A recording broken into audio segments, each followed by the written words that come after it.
Hello friends welcome to my channel. तो O triple S MPH female ANM पिलामान कि important update होची integrated जो आपण गोटे पोस्टिंग प्रिफरेंस थला सेटा आपण को टिके शो करूने प्रोब्लेम होची।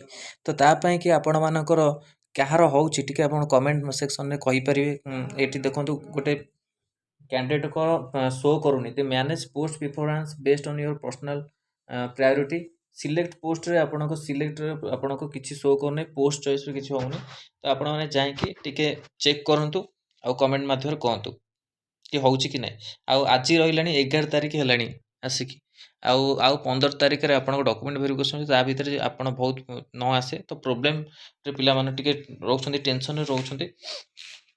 तो आपण माने कमेंट सेक्शन में कहि कहार पोस्ट प्रिफरेंस हेई सारिछि तो आपण माने कमेंट सेक्शन में कहि पारंतु ग्रुप रे जो आपण माने जॉइन करिवि कहि परिबि किछि असुविधा नै।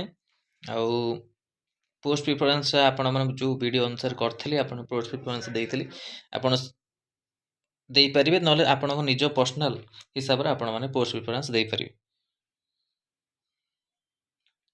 तो यहाँ था important update O triple S MPH female ANM पिलामानक वीडियो भल लगी लाइक और शेयर करूँ। आम चैनल रे प्रथम थर पर चैनल को सब्सक्राइब करूँ और कंटेंट बेल आइकन को क्लिक करूँ जब समस्त नोटिफिकेशन आपण पाखे पहुँची पार। जदि भी किसी प्रोब्लेम होची तो आपण माने निश्चिंत कमेंट सेक्शन में कहतु आउ जार भी हो जाइए पोस्ट प्रिफरेंस से भी कमेंट सेक्शन में कहीपर पोस्ट प्रिफरेंस होती कि नहीं। तो यहाँ था आपण मान इंपोर्टाट अपडेट। धन्यवाद। Thank you.